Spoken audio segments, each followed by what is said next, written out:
La clase pasada estábamos viendo empezamos a ver la sociedad colectiva comercial y vimos algunos ejemplos en escrituras, una que era con escritura pública, que es la manera que aparece en el código cómo se hace, y otra vimos acercándonos al registro comercial moderno. ¿Ya? Si tienen consultas durante la clase para que me las hagan por el chat, yo voy a estar mirando o que alguien me avise por el chat. También hay una función para levantar la mano que yo puedo mirar en la pantalla, ¿ya? Que es como que sale un icono de una manito. ¿Ya?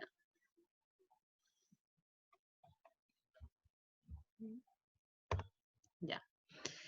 Como vimos en las escrituras de ejemplo, la constitución de la sociedad es bien reglamentada. Y si no se cumplen todas las características, vamos a ver que va a haber un problema de nulidad. Dijimos la vez pasada que la constitución de la sociedad colectiva comercial es una sociedad solemne. Por lo tanto, la norma nos pide una escritura pública, ¿ya? Y nos señala que se prueba y existe, se forma y se prueba por escritura pública. El artículo 350. ¿Ya?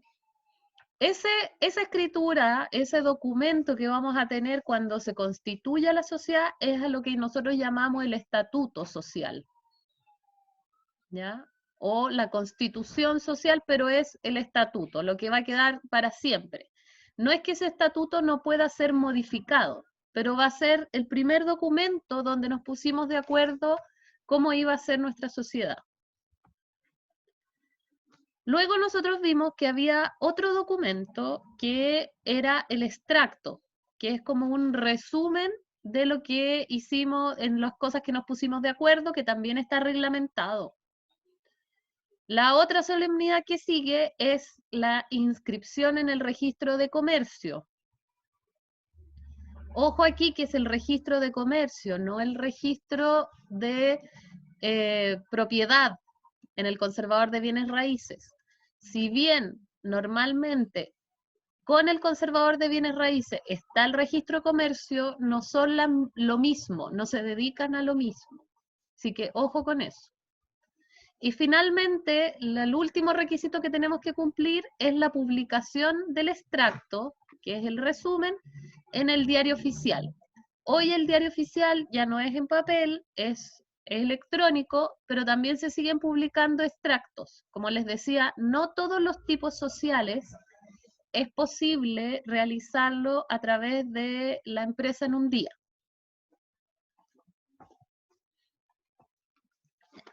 ¿Qué pasa si nosotros nos ponemos de acuerdo en nuestra sociedad, pero en un instrumento privado, no en una escritura pública, como señala el artículo 350? El mismo código nos da la respuesta que señala que es una promesa de contrato de sociedad. Como promesa, nos vamos a obligar a que finalmente va a quedar escriturada en una escritura pública, ¿ya? Antes de que iniciemos las actividades sociales. Eso señala el artículo 351. Y lo otro que es tan importante la escritura es porque ningún otro acuerdo que nosotros tomemos sobre la sociedad vale si no está en las escrituras públicas, ya sea en el estatuto, en la constitución, o sea en un acto posterior modificatorio. Aunque unánimemente todos los socios digamos que nos pusimos de acuerdo en algo, pero no lo escrituramos, no vale, ¿ya? Por lo tanto, dice que el artículo 353, que no se admitirá prueba de ninguna especie contra el tenor de las escrituras otorgadas de acuerdo al artículo 350. Y lo que es importante también considerar, que como es una constitución de un contrato solemne, tenemos que determinar que todas las personas que van a firmar esta escritura tengan capacidad. Y si no tienen la capacidad total, estén representadas de acuerdo a la normativa, ¿ya? Lo mismo que vimos para el caso del comerciante y las capacidades y lo que tiene que ver con la mujer casada o con los hijos que sean mayores adultos.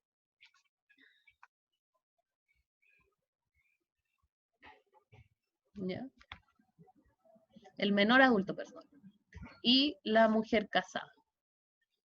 Se señala lo mismo que vimos para el comerciante.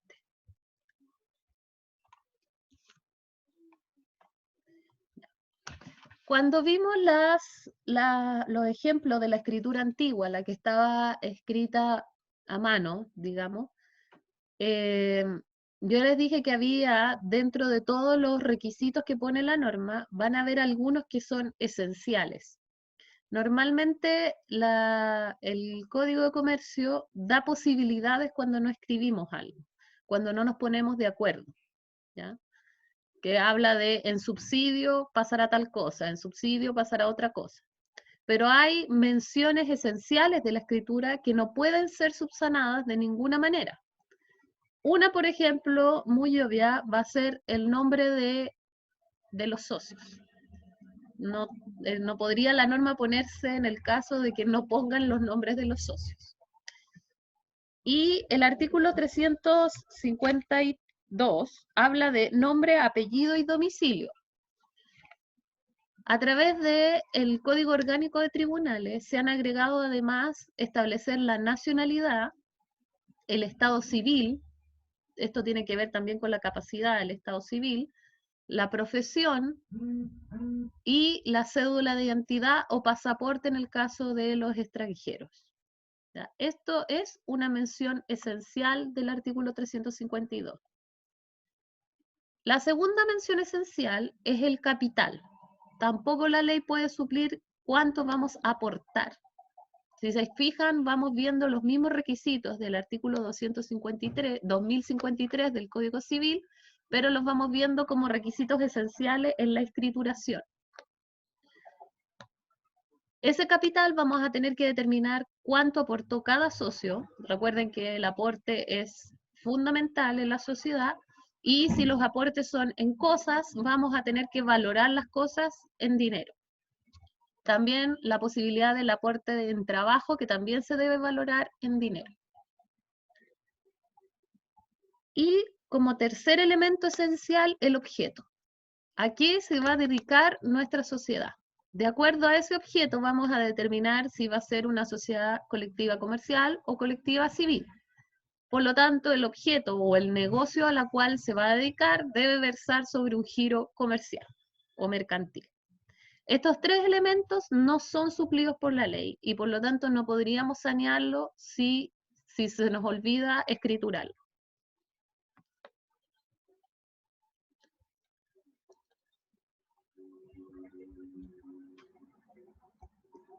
¿Qué cosas del artículo 352 podría suplir la ley? ¿Ya? Primero, el domicilio. Señala que si no ponemos el domicilio de la sociedad, el domicilio, de acuerdo al artículo 355, será domiciliada la sociedad en el lugar de otorgamiento de la escritura. ¿Ya? Como la escritura es una escritura pública, el notario va a señalar dónde está su notaría. Por lo tanto, en esa ciudad va a ser el domicilio y comuna va a ser el domicilio de la sociedad. Esto también lo necesitamos determinar para qué tribunales van a ser competentes en caso de conflicto, pero ya vamos a ver quiénes son los que resuelven conflictos primeramente. Luego, ¿quiénes son los socios que administran? Si se acuerdan de la sociedad colectiva civil que vimos antes, teníamos que nombrar a los administradores. Y si no nombrábamos a ninguno de los socios, íbamos a hacer todos. ¿Ya? Lo mismo pasa acá. El artículo 386 señala que cuando el contrato social no designa el administrador, se entiende que los socios se confieren recíprocamente la facultad de administrar y la de obligar a la sociedad. Cuando habla de la administración, vuelvo a hacer el recuerdo, es cómo se organizan internamente, y obligar a la sociedad significa la representación frente a terceros, lo cual es muy poco práctico, tener a todos los socios administrando y pudiendo obligar a la sociedad. También se puede suplir el reparto de los beneficios o asignación de pérdidas. Ya vamos a ver que si no decimos nada respecto a este caso, la ley nos señala que va a ser a prorrata del aporte social, el reparto de los beneficios y la designación de las pérdidas. O sea, si yo pongo, recuerden, la torta, el 50% de los derechos sociales, lo que voy a recibir como utilidad va a ser el 50% de las utilidades. Y si hay pérdidas, voy a asumir el 50% de las pérdidas. ¿Ya? Ahí el único caso que vamos a ver más adelante, que es la dificultad si no decimos nada, es aquel socio que pone su trabajo, porque ahí va a ser más difícil determinar cuál es el porcentaje que aporta. Ya lo vimos que en el caso de la sociedad colectiva civil, la norma señala que, voy a volver a la sociedad civil para que tengan el artículo.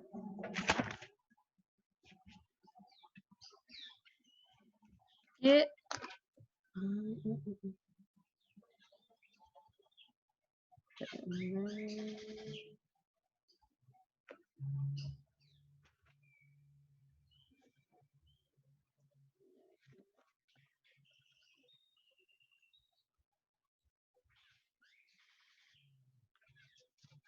si por acto constitutivo de la sociedad se asegura una persona que ofrece su industria, o sea, su trabajo, una cantidad fija que debe pagársela íntegramente aun cuando la sociedad se halle en pérdida, o sea, es un contrato de trabajo. Se mirará esta cantidad como el precio de su industria y el que la ejerce no será considerado como socio. ¿Ya? Si se le asigna una cuota del beneficio eventual, no tendrá derecho en cuanto a ella cuando la sociedad se halle en pérdida, aunque se le haya asignado esa cuota como precio de su industria. ¿Ya? Ahí es la determinación, de acuerdo al Código Civil, si vamos a entender al socio industrial como socio o como trabajador de la sociedad. ¿Ya? Y eso también tenemos que definirlo en el contrato social. Algo que también podemos suplir es que no pongamos la época en que comienza o termina la sociedad, ¿ya? Porque se va a entender que comienza cuando escrituramos el contrato, y la disolución podría darse por cualquiera de las causales que vimos en el Código Civil.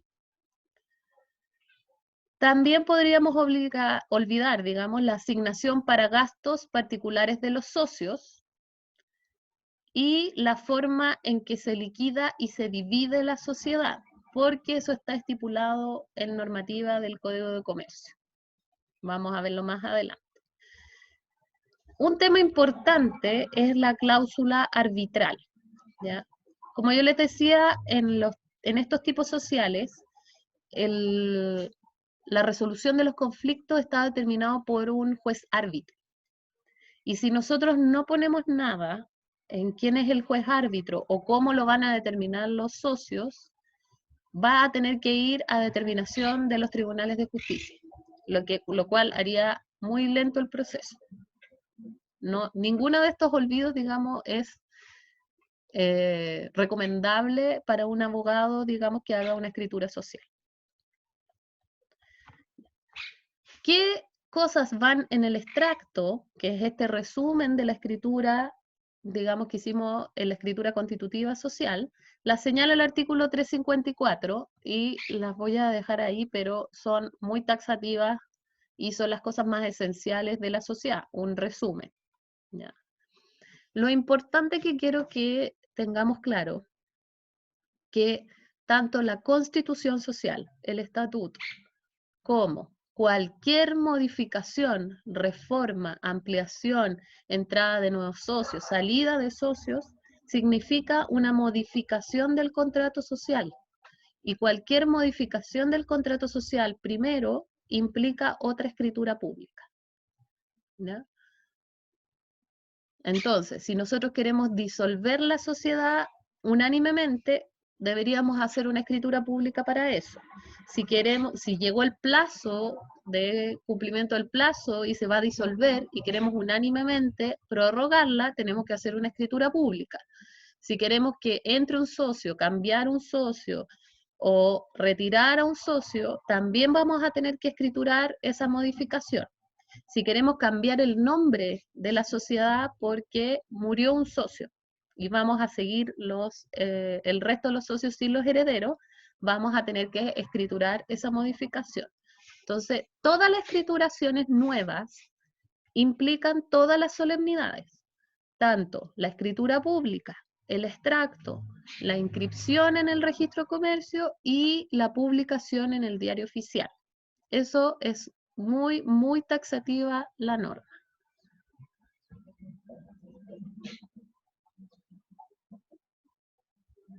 ¿Qué pasa entonces si nosotros no cumplimos esas obligaciones que nos dice la ley? Como yo les decía en las clases de colectiva civil, en el Código Civil solo hay un articulado que señala qué pasa con la nulidad. En el caso de las sociedades comerciales hay una ley sobre el efecto de la nulidad, que es la 19.499, que en el caso que ustedes tengan el código está en el anexo, en las leyes anexas.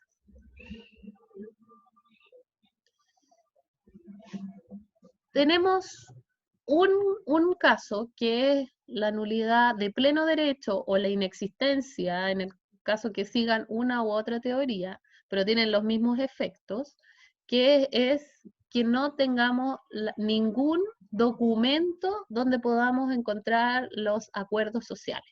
Y es lo que señala el artículo 356. Dice, la sociedad que no conste en escritura pública o en instrumento reducido a escritura pública o en instrumento protocolizado es nula de pleno derecho y no podrá ser saneada. Entonces, lo más importante en nuestra sociedad colectiva comercial es tener un documento donde consten, de esas tres maneras que habla el código, donde consten los acuerdos sociales. Si no hay ningún documento de los tres determinados en el artículo 356, no va a existir. Es nula de pleno derecho, por lo tanto no tenemos ni siquiera que ir a tribunales a declarar la nulidad. Voy a ver si...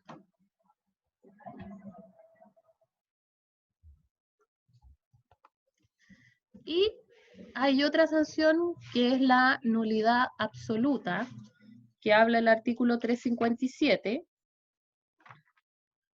que dice que la sociedad que adolezca de nulidad por incumplimiento de lo prescrito en el artículo 350 gozará de personalidad jurídica y será liquidada como sociedad, si consta en escritura pública o en instrumento de escritura pública protocolizado. Todo ello sin perjuicio del saneamiento del vicio en conformidad a la ley. Por lo tanto, ahí nos dice que si bien existe una nulidad por no tener la escritura pública o instrumento protocolizado, o que no cumplimos algún otro requisito, podemos sanearla de acuerdo a la ley 19.499.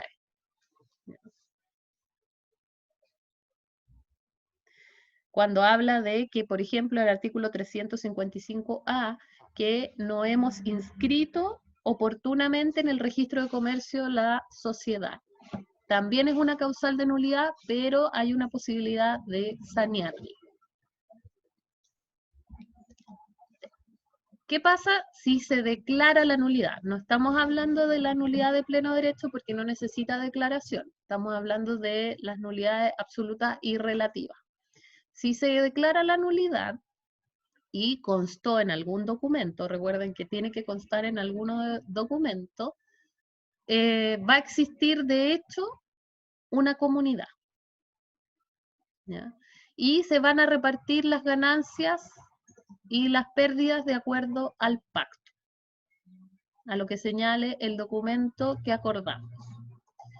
Si no podemos hacer alguna normativa de comunidad, dice en subsidio se aplican las normas de sociedades, o sea, la liquidación y división de las partes que aparecen en el Código de Comercio. Lo que sí es importante que, aunque declaremos la nulidad, los socios van a responder solidariamente de todos los bienes, afectos que hayan aportado a la sociedad, ¿no? Por todas las obligaciones contraídas por esta sociedad que luego fue declarada nula.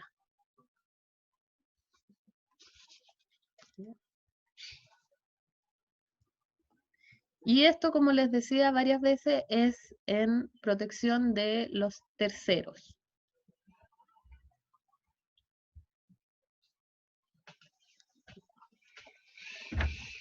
Si la sociedad, dice el artículo 357, consta en escritura pública o instrumento reducido a escritura pública, pero no ha cumplido con la inscripción oportuna en el registro de comercio, se liquida, si es que se pide la nulidad y se declara, ahí en ese caso no se liquida como comunidad, se liquida como sociedad, ¿ya? Porque consta en este documento. Lo único que nos faltó fue la inscripción. Y si no queremos que se liquide, podemos sanearla de acuerdo a las reglas de la ley de nulidad de sociedades. ¿Qué pasa si el problema de nulidad por incumplimiento de requisitos no lo tenemos en la Constitución, en el Estatuto, sino que en una modificación posterior? Por ejemplo, que cambiamos el representante legal, pero se nos olvidó extractar la escritura pública. En ese caso, la modificación del representante legal no va a producir efectos frente a terceros. O sea, frente a terceros, el representante legal va a ser el que estaba en el estatuto, por ejemplo.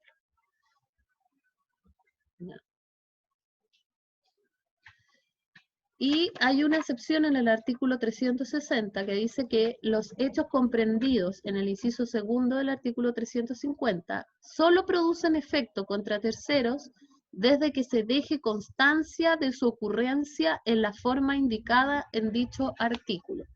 Significa que cuando nosotros finalmente efectuemos el extracto, lo inscribamos en el registro de comercio y lo publiquemos en el diario oficial, desde esa fecha va a producir efecto el cambio del representante legal, por ejemplo.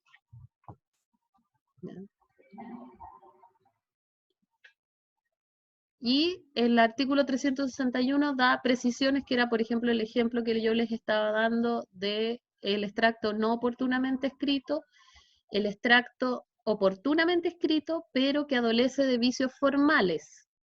Por ejemplo, no pusimos los nombres completos de los socios. Se nos olvidó en el extracto poner otra mención importante, ¿ya? Y en el caso que se declare la nulidad de ese acto posterior, la nulidad solamente va a tener efectos para el futuro. Me quedó una cosa. Ojo con los vicios que son nomenclaturas, o sea, por ejemplo, que al escribir el root de los socios, nosotros no nos hayamos equivocado en un número, pero podemos reconocer efectivamente que el socio es Juan Pérez. En ese caso no se pide la nulidad, solo es digamos, sanear el acto mismo, ¿no? Por eso le digo que lean la ley de nulidad de las sociedades para que vean específicamente en esos casos que son como errores menores, entre comillas. Si nosotros miramos, digamos, las obligaciones de escriturar, una de las más importantes y que son, digamos, esenciales, que vimos las tres esenciales, la segunda era el aporte, y que no puede ser suplido por la ley, ¿ya? Y omitir el aporte, o sea, no señalar el aporte implica inexistencia o nulidad de nuestra sociedad, de acuerdo al artículo 2055 del Código de Comercio.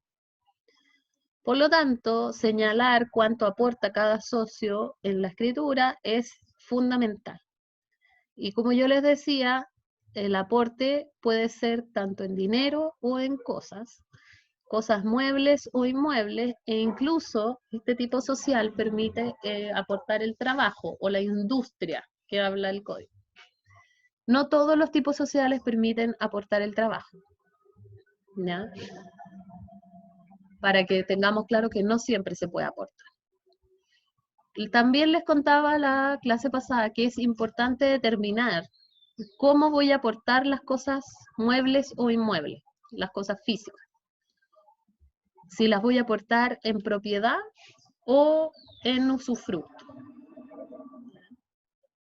Si yo aporto a la sociedad en propiedad, voy a tener un crédito como socio contra la sociedad, para que al final, si es que se puede restituir alguna parte, se me restituya en cantidades, porque lo más probable es que la cosa se consuma. Si es que no se consume, se puede restituir la cosa total. Pero lo que quede luego de dividir y pagar todas las obligaciones. Si yo aporto la cosa en usufructo o aporto una mera tenencia, se me va a tener que devolver la cosa en especie, ¿ya? Porque la sociedad no se hace dueña de esa cosa, o lo que quede de la cosa, ¿ya? Entonces, aquí es importante recordar lo que necesito para aportar en propiedad, que también lo vimos en las clases anteriores. En el caso de la propiedad, yo necesito un título traslaticio y un modo de adquirir. ¿Cuál sería el título traslaticio en el caso del aporte en propiedad a la sociedad? Les pregunto a ustedes, los que no puedan hablar, si lo pueden escribir en el chat.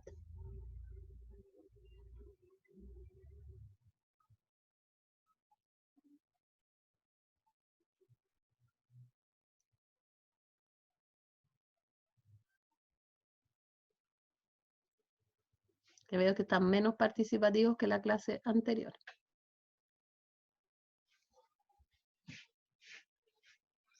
¿Cuál sería el título traslaticio, por ejemplo, del aporte de un inmueble? Si yo aporto, ahí hay alguien.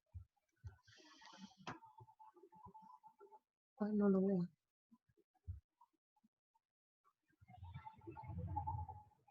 Dice, no, el título traslaticio no es, no es la inscripción en el código de, no es en el conservador de bienes raíces, ese no es el traslaticio. ¿Cuál es el título?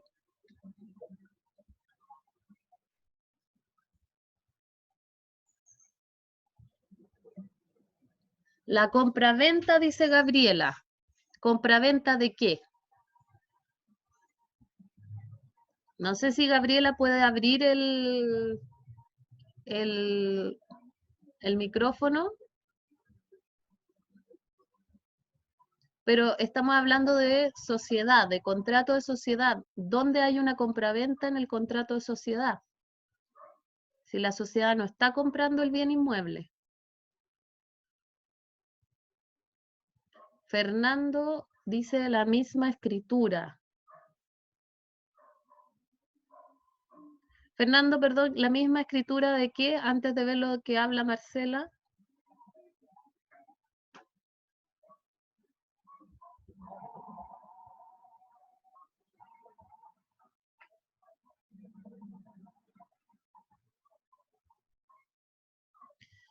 Ya, el título traslaticio sería y lo mismo que dice Marcela, la escritura pública de constitución de sociedad.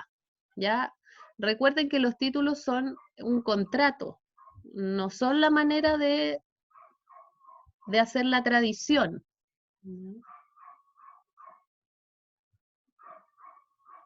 Voy a volver entonces al compartir pantalla.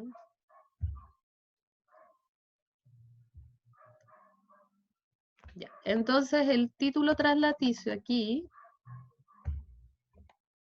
sería el contrato social o la modificación posterior, porque podría ser por una modificación social posterior en la cual yo entregue un aporte o parte del aporte.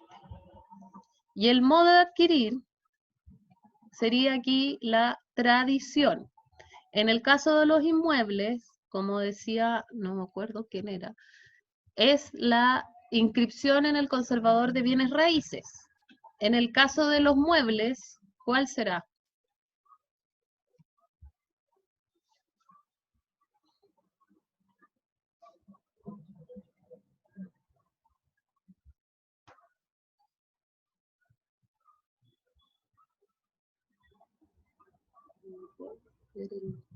Chat.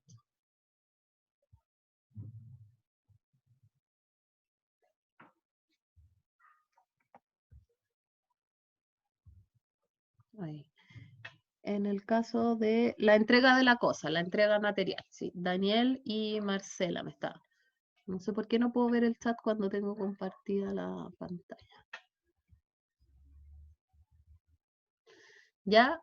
Entonces, recordar esos dos requisitos, cómo hacemos el aporte, ¿ya? Y es un error bien común señalar la compraventa. Aquí no hay ninguna compraventa, la sociedad no hace una compraventa en el caso del aporte, ¿ya? Para que, ojo con eso.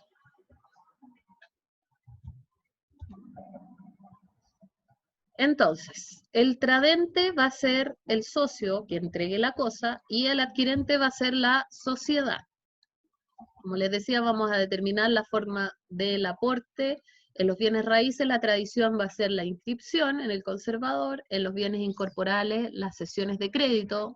Por ejemplo, si yo entrego una patente industrial, ¿ya? Si yo aporto el trabajo, voy a tener que precisar qué es lo que aporto y cómo lo aporto. Ya lo vimos en la norma del Código Civil, que tengo que precisar si voy a ser un trabajador de la sociedad o si mi trabajo se va a entender como aporte y voy a pasar a ser socio. Y si es el caso de bienes muebles, es la entrega. Importante para también determinar si vamos a tener disolución, una causal de disolución de la sociedad, si el socio se retarda en la entrega o estipularon plazos para la entrega del aporte y está en mora. ¿Ya? Entonces el artículo 379 señala que el retardo en la entrega del aporte, sea cual fuere la causa que lo produzca, autoriza a los asociados para excluir de la sociedad al socio moroso o proceder ejecutivamente contra su persona y bienes para compelerle a cumplir la obligación. En uno y otro caso responderá de daños y perjuicios por la tardanza los perjuicios que le ocasionare por la tardanza.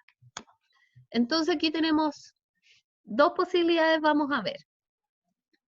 Los socios, por el artículo 2101 del Código Civil, está dando mucho el sol, no sé, me voy a equivocar. Por el artículo del Código Civil, los socios podrían decidir dar por disuelta la sociedad, ¿ya? Porque hay uno de los socios que no aportó. Como es un elemento esencial, damos por disuelta. Pero de acuerdo a esta normativa del Código de Comercio, la sociedad podría optar por otra vía, que es obligar al socio que retardó a cumplir. Entonces, ejecutivamente, demandar el cumplimiento forzoso, más indemnización de perjuicio, porque le causó perjuicio a la sociedad que no haya aportado a tiempo. También podría ser que la sociedad determine pedir la exclusión de ese socio que está moroso o en retardo, ¿ya? O sea, no demandarlo, que obligarlo ejecutivamente, sino que señalar, no, ya no vamos a trabajar con este socio, ya no va a ser parte de la sociedad, ¿ya? En este caso, como no es un juicio ejecutivo, es materia de arbitraje forzoso, que ahí volvemos a los requisitos que tiene que tener nuestra escritura social, en que teníamos que haber nombrado un juez, o sea, perdón, un árbitro, ¿ya? Por eso es importante nombrar al árbitro en la escritura o de una manera que cómo lo vamos a determinar los socios en caso de un conflicto, para no tener que ir hasta la justicia ordinaria y que nos nombren un árbitro.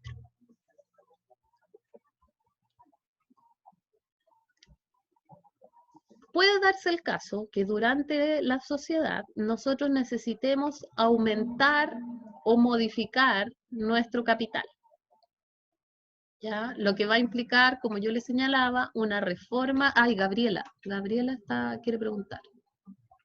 Sí, diga. No, es Fernando. Fernando quiere preguntar. No sé si lo va a hacer en voz alta o va a escribir. Profe, ¿Sí? en el pacto social se puede pactar que los socios aporten mensualmente, por ejemplo, una cantidad de dinero. Es que tiene que determinar cuánto va a ser el aporte. Por ejemplo, no sé, 1.000.000 de pesos. Y luego decir ese aporte que va a ser, tiene que determinar un valor total. Y luego señalar que ese aporte va a ser enterado a la sociedad durante 12 meses por tantas cantidades mensuales. Ah, ya, entonces en cada mes se podría ver la morosidad de los Claro, socios. claro. Eso tiene que quedar escriturado en el pacto social. Ya, Pero gracias, sí profe. tiene que señalar una cantidad total. No puede decir va a aportar mensualmente, más o menos por toda la vida de la sociedad, 100.000 pesos. Eso no sería Ya, un aporte, digamos, sería como que está mensualmente pagando algo, ya, ¿ya? Lo importante es que diga una cantidad total y cómo esa cantidad va a ir siendo aportada en cuota, inmediatamente. Eso ya lo determinan los socios, eso queda en total libertad los socios, gracias. ¿ya? Entonces, podría ser que por una... Y bajo la manito.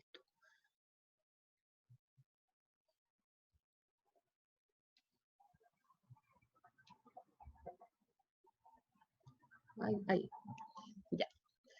Podría ser que la sociedad necesite más capital, porque le está yendo bien y necesita aumentar su capital para seguir haciendo, no sé, comprar una nueva maquinaria, para contratar más trabajadores. Pueden ser miles de casos. Nosotros como socios podríamos ponernos de acuerdo y decir, oh, ya vamos a hacer otro aporte de tal cantidad y modificamos el estatuto. O también nosotros como socios, el año pasado tuvimos bastantes utilidades y en vez de repartir las utilidades las vamos a capitalizar. Eso también se puede hacer. ¿Qué significa? No retirarlas, no sacarlas de la sociedad y entregárselas a cada socio de acuerdo a lo determinado, sino que dejarlas en el capital social, pero diciendo el porcentaje que le tocaba a A va a ser recapitalizado, el que le tocaba a B y así. Eso también es una modificación del estatuto, ¿ya? Por lo tanto, tenemos que hacer todos los requisitos que dijimos para la escritura pública, el extracto, la inscripción y la publicación, ¿ya? Y tiene que ser acordado por unanimidad. Hay una sola excepción que señala la norma que no necesitaría pasar por todos esos requisitos de solemnidad cuando hay una variación contable del capital. ¿Qué significa eso? Yo les decía que aquí entran normas de contabilidad, ¿ya? Cuando se hace el balance, normalmente, a fin de año, yo les decía que hay bienes que pueden aumentar su valor y otros que pueden reducir su valor. Normalmente los bienes muebles se desvalorizan anualmente. Por ejemplo, vean los autos, ¿ya? Entonces, en ese balance se ajustan todos los valores, tanto los que suben como los que bajan. Y vamos a tener un valor capital nuevo, quizás al año anterior. Esa variación contable, ¿ya? Que es por la contabilidad, contabilidad financiera, ¿ya? Que no tiene que ver con la contabilidad tributaria, es un reajuste del capital, pero un reajuste, digámoslo, de pleno derecho. No necesita una modificación social. ¿Ya? Solo ese ajuste, que se hace normalmente anualmente, no implica una reforma del estatuto. Lo que sí tiene que quedar claro en los balances, ¿ya? Esos ajustes. Porque como estamos actuando en el comercio, digamos, somos una sociedad comercial, tenemos que llevar contabilidad financiera que luego va a ser utilizada para la contabilidad tributaria, que es cuántos tributos vamos a tener que pagar. En este caso sería impuesto a la renta. Bueno, lo otro que implica también un cambio en nuestro capital es que si se pretende ceder un derecho social. Si somos 3 socios de la sociedad y uno de ellos quiere ceder a un tercero fuera de la sociedad el derecho social que tiene, ¿ya? Y pongámosle que tenemos las mismas partes, 33% cada uno. Si estamos de acuerdo, unanimidad, todos los socios, esto puede ocurrir, pero esa cesión de derechos va a tener que ser con todos los requisitos de solemnidad, ¿ya? Porque implica el ingreso y la salida de un socio. Y eso es una reforma de estatutos, ¿ya? Ya. Aquí quería ver otra cosa del capital que es importante. Quiero que se pongan el caso de que un socio aportó el inmueble donde está construida nuestra empresa, ¿ya? Aportó el lugar, digamos, el terreno, y ahí se construyó la fábrica y tenemos todos nuestros elementos de la empresa. ¿Qué pasa si este socio Marta, vamos a poner la socia Marta, que aportó el terreno y lo aportó en usufructo, no lo aportó en propiedad a la sociedad? Tiene un acreedor. Marta tiene un acreedor y ese acreedor quiere embargar el terreno, porque Marta le debe, no sé, el banco, por ejemplo, porque Marta no ha pagado los dividendos del terreno. Ese acreedor banco podría embargar y finalmente rematar el terreno de la sociedad. Se los pregunto a ustedes.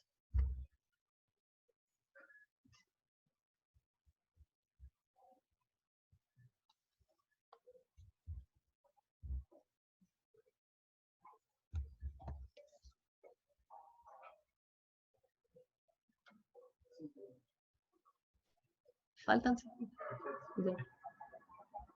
No sé si alguien... Ahí está.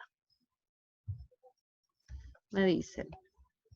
No puede embargar el terreno, sino que los derechos sociales que corresponden a Marta. No, ya. Está bien, Marcela, que no puede embargar el terreno, pero tampoco se embargan los derechos sociales.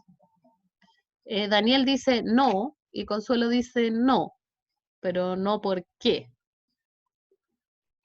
Porque Marta aportó en usufructo, por lo tanto ella es dueña del terreno, no la sociedad.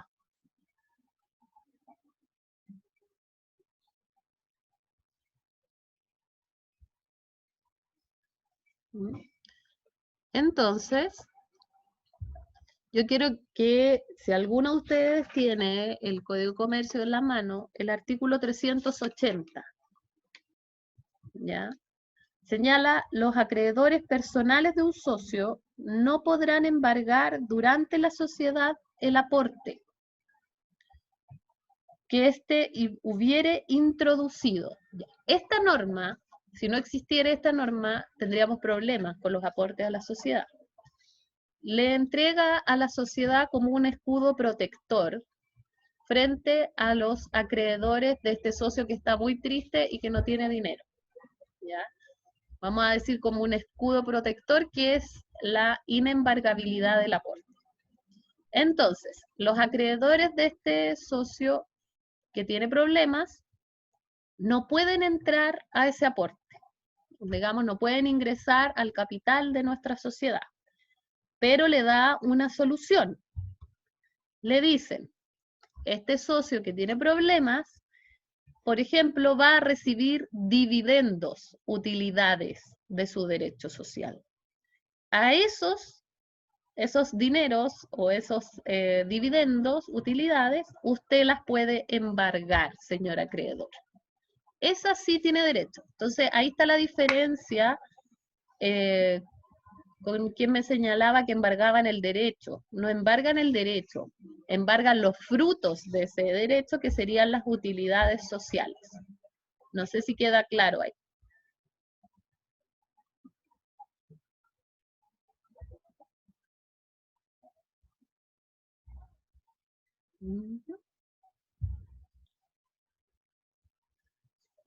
Clarísimo. Ya. Les voy a tener que señalar que esta clase la vamos a tener que hacer más corta, porque como la hago con el Zoom de mi marido, él tiene ahora clases a las 10 de la mañana. Les quiero dejar una tarea que es buscar los requisitos del artículo 352 del Código de Comercio en el ejemplo de la sociedad que está constituida por el régimen nuevo, que es la que se llama, déjenme buscar, Estatuto RUCAN, que les mandé por el aula virtual, ¿ya? Así que los que vean esta tarea es que me manden y revisen el estatuto si es que tiene todos los requisitos del artículo 354. Revísenlo, léanlo, el que está escrito, digamos, a computador, y revisen los requisitos del 354. Y me señalan si lo cumplen o no lo cumple en el mail que ustedes ya conocen. Y muchas gracias y nos vemos el viernes a las 11:30. 352, el artículo 352.